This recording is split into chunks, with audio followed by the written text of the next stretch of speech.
ಎಲ್ಲರಿಗೂ ನಮಸ್ಕಾರ. ನಾವು ಕೊನೆ ವಿಡಿಯೋದಲ್ಲಿ ಬೈಬಲ್ ಸೆಕ್ಸ್ ಸ್ಟೋರಿಗಳ ಬಗ್ಗೆ ಮಾತಾಡ್ತಾ ಇದ್ವಿ.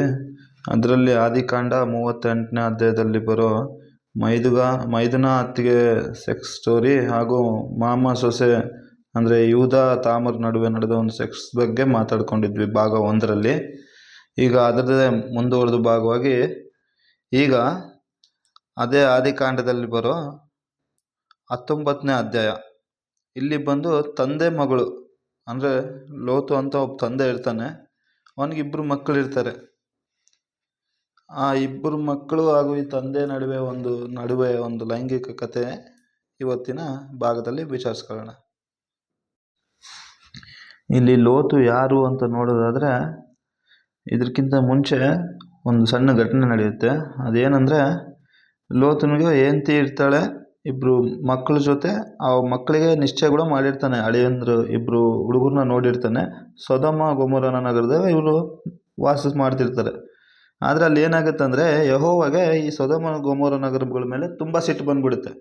ಯಾಕಪ್ಪ ಅಂದರೆ ಅಲ್ಲಿ ತುಂಬ ಅಸಾಂಘಿಕ ಕಾರ್ಯಕ್ರಮಗಳು ತುಂಬ ನಡೀತಾ ಇದ್ದಾವೆ ಅಂತ ಯೆಹೋವನ ಅಭಿಪ್ರಾಯ. ಯಾಕೆ ಈ ಅಭಿಪ್ರಾಯ ಅಂದೆ ಅಂದರೆ, ಅದೇ ಅಸಾಂಘಿಕ ಕಾರ್ಯಕ್ರಮಗಳು ಮುಂದೆ ಇವರ ಜೀವನದಲ್ಲಿ ನಡೀತವೆ. ಅದು ಕೂಡ ಯೆಹೋವನ ಪಾತ್ರದಿಂದನೇ ನಡೆಯೋಂಗಾಗುತ್ತೆ ಮುಂದೆ. ಅದೇನಂತ ಮುಂದೆ ನೋಡೋಣ.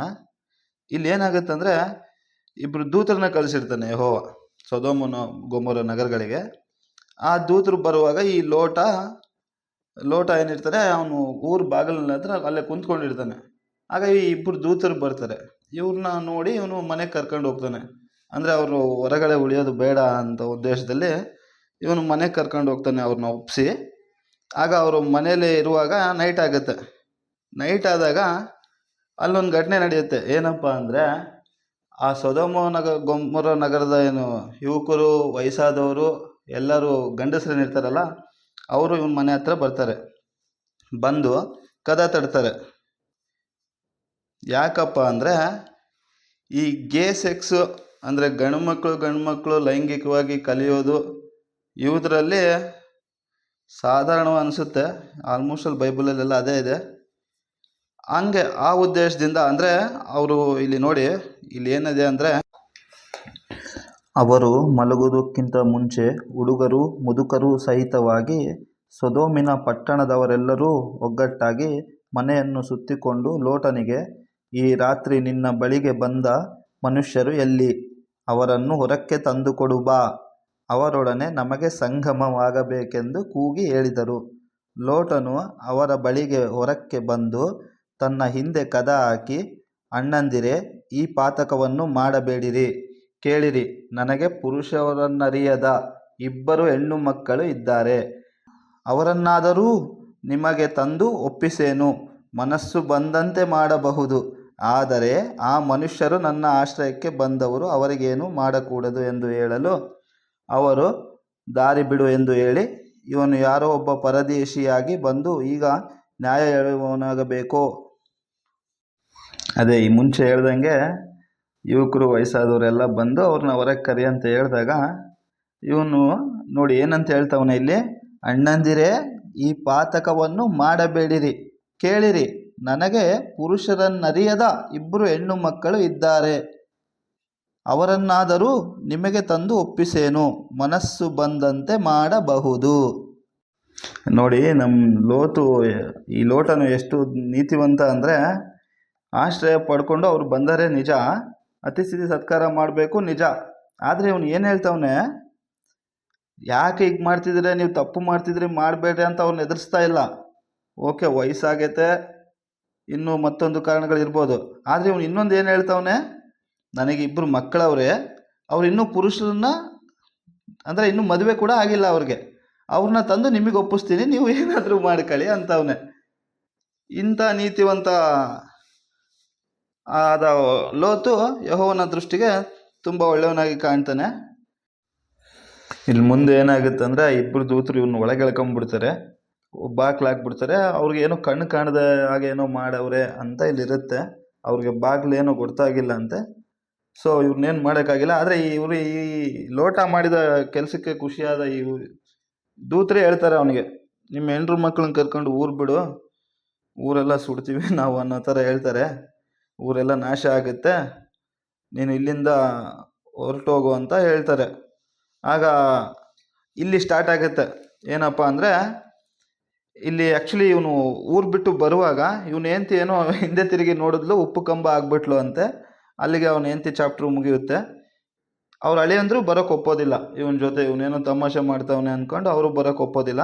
ಇಲ್ಲೇನಾಗುತ್ತೆ ಅಂದರೆ, ಲೋತು ಅವನಿಬ್ಬರು ಮಕ್ಕಳ ಜೊತೆ ಕಲಿತು ಒಂದು ಗುಡ್ಡಕ್ಕೆ ಹೋಗ್ತಾನೆ, ಅಂದರೆ ಒಂದು ಬೆಟ್ಟದಲ್ಲಿ ಹೋಗಿ ವಾಸ ಮಾಡ್ತಾನೆ ದೂರ, ಈ ಸೊದೋಮ ಗೊಮೋರಗಳಿಂದ ದೂರ ಹೋಗಿ ಇವರು ತಂದೆ ಮಕ್ಕಳು ಬೆಟ್ಟದಲ್ಲಿ ವಾಸಿಸ್ತಿರ್ತಾರೆ. ಇಲ್ಲಿ ಏನಾಗುತ್ತೆ ಅಂದರೆ ನೋಡಿ, ಇಲ್ಲಿ ನೋಡೋಣ. ಆದಿಕಾಂಡ 19ನೇ ಅಧ್ಯಾಯ 30ನೇ ವಚನಗಳಿಂದ ಓದ್ಕೊಂಡು ಹೋಗೋದಾದರೆ, ಲೋಟನು ಚೇಗೋರಿನಲ್ಲಿರುವುದಕ್ಕೆ ಅಂಜಿ ತನ್ನಿಬ್ಬರು ಹೆಣ್ಣು ಮಕ್ಕಳನ್ನು ಕರೆದುಕೊಂಡು ಬೆಟ್ಟವನ್ನು ಹತ್ತಿ ಅಲ್ಲಿ ವಾಸ ಮಾಡಿದನು. ಅವನು ಅವರ ಇಬ್ಬರು ಹೆಣ್ಣು ಮಕ್ಕಳು ಒಂದು ಗವಿಯಲ್ಲಿ ವಾಸಿಸಿದರು. ಹೀಗಿರುವಲ್ಲಿ ಹಿರಿಮಗಳು ತನ್ನ ತಂಗಿಗೆ, ತನ್ನ ತಂದೆ ಮುದುಕನಷ್ಟೇ, ಸರ್ವಲೋಕದ ಪದ್ಧತಿಯ ಮೇರೆಗೆ ನಮ್ಮನ್ನು ಮದುವೆ ಮಾಡಿಕೊಳ್ಳಲು ಪುರುಷರು ಎಲ್ಲಿಯೂ ಇಲ್ಲ. ನಾವು ತಂದೆಗೆ ದ್ರಾಕ್ಷಾರಸವನ್ನು ಕುಡಿಸಿ ಅವನ ಸಂಗಡ ಮಲಗಿಕೊಂಡು ತಂದೆಯಿಂದ ಸಂತಾನವನ್ನು ಪಡೆದುಕೊಳ್ಳೋಣ ಎಂದು ಹೇಳಿದಳು. ಆ ರಾತ್ರಿ ಅವರು ತಂದೆಗೆ ರಸವನ್ನು ಕುಡಿಸಿದಾಗ ಹಿರಿಮಗಳು ಅವನ ಸಂಗಡ ಮಲಗಿಕೊಂಡಳು. ಯಾವಾಗ ಮಲಗಿಕೊಂಡಳೋ, ಯಾವಾಗ ಎದ್ದು ಹೋದಳೋ ಅವನಿಗೇನೂ ತಿಳಿಯಲಿಲ್ಲ. ಮಾರನೇ ದಿನ ಹಿರಿಯ ಮಗಳು ಕಿರಿಯವಳಿಗೆ, ನಿನ್ನೆಯ ರಾತ್ರಿ ನಾನೇ ಅಪ್ಪನ ಸಂಗಡ ಮಲಗಿಕೊಂಡೆನು. ಈ ರಾತ್ರಿಯೂ ಅವನಿಗೆ ದ್ರಾಕ್ಷಾರಸವನ್ನು ಕುಡಿಸೋಣ, ಆಮೇಲೆ ನೀನು ಅವನ ಸಂಗಡ ಮಲಗಿಕೋ. ಹೀಗೆ ನಮ್ಮ ತಂದೆಯಿಂದ ಸಂತಾನವನ್ನು ಪಡೆದುಕೊಳ್ಳೋಣ ಎಂದು ಹೇಳಿದಳು.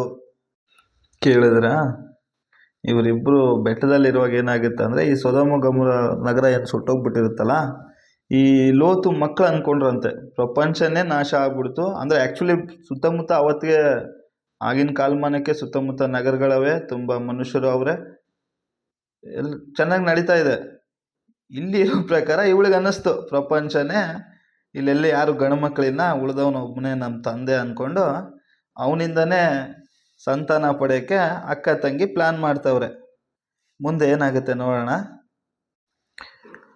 ಆ ರಾತ್ರಿ ಅವರು ತಂದೆಗೆ ದ್ರಾಕ್ಷಾರಸವನ್ನು ಕುಡಿಸಿದಾಗ ಹಿರಿಮಗಳು ಅವನ ಸಂಗಡ ಮಲಗಿಕೊಂಡಳು. ಯಾವಾಗ ಮಲಗಿಕೊಂಡಳೋ, ಯಾವಾಗ ಎದ್ದು ಹೋದಳೋ ಅವನಿಗೇನೂ ತಿಳಿಯಲಿಲ್ಲ. ಮಾರನೇ ದಿನ ಹಿರಿಯವಳು ಕಿರಿಯವಳಿಗೆ, ನಿನ್ನೆಯ ರಾತ್ರಿ ನಾನೇ ಅಪ್ಪನ ಸಂಗಡ ಮಲಗಿಕೊಂಡೆನು. ಈ ರಾತ್ರಿಯೂ ಅವನಿಗೆ ದ್ರಾಕ್ಷಾರಸವನ್ನು ಕುಡಿಸೋಣ, ಆಮೇಲೆ ನೀನು ಅವನ ಸಂಗಡ ಮಲಗಿಕೋ. ಹೀಗೆ ನಮ್ಮ ತಂದೆಯಿಂದ ಸಂತಾನವನ್ನು ಪಡೆದುಕೊಳ್ಳೋಣ ಎಂದು ಹೇಳಿದಳು.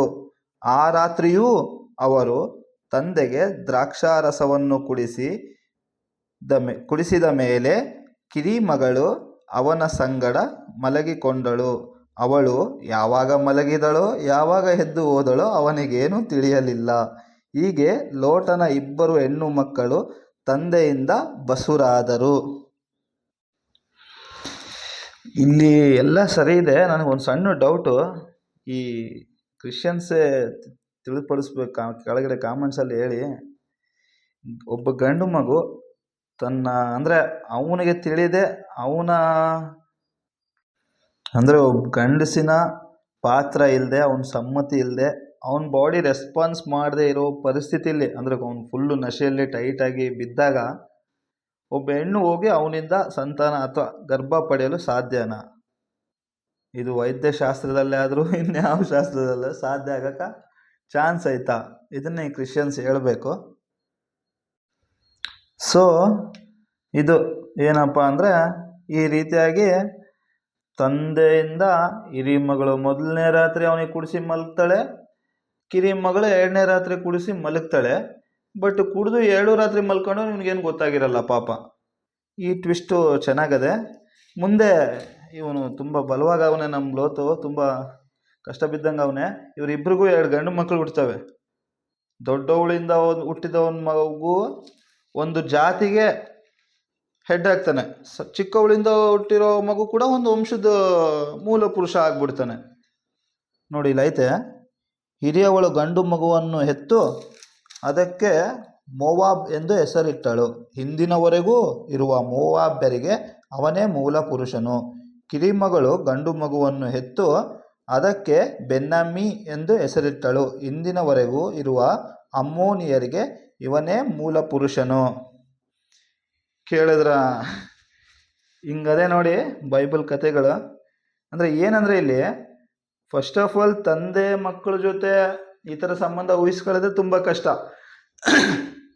ಅದರಲ್ಲೂ ಇಲ್ಲಿ ಏನಂದರೆ ಈ ತಂದೆನ ಚೂಸ್ ಮಾಡಿದ್ದು ಯೆಹೋವ, ಅಂದರೆ ಯೆಹೋವನೇ ತಂದೆನ ಚೂಸ್ ಮಾಡಿರ್ತಾನೆ. ಲೋಟನು ತುಂಬ ನೀತಿವಂತ ಅಂತ ಯೆಹೋವ ಒಂದು ಕಡೆ ಸ್ಟೇಟ್ಮೆಂಟ್ ಕೂಡ ಕೊಡ್ತಾನೆ. ಈ ರೀತಿ ಇದೆ ನೋಡಿ ಬೈಬಲು. ಈ ಥರ ಸೆಕ್ಸ್ ಕಥೆಗಳು ಇನ್ನೂ ತುಂಬ ಅವೆ, ಮುಂದೆ ವಿಚಾರಿಸ್ಕೊಳ್ಳೋಣ ಬರೋ ವಿಡಿಯೋಗಳಲ್ಲಿ. ಜೈ ಶ್ರೀರಾಮ್, ಭಾರತ್ ಮಾತಾ ಕಿ ಜೈ.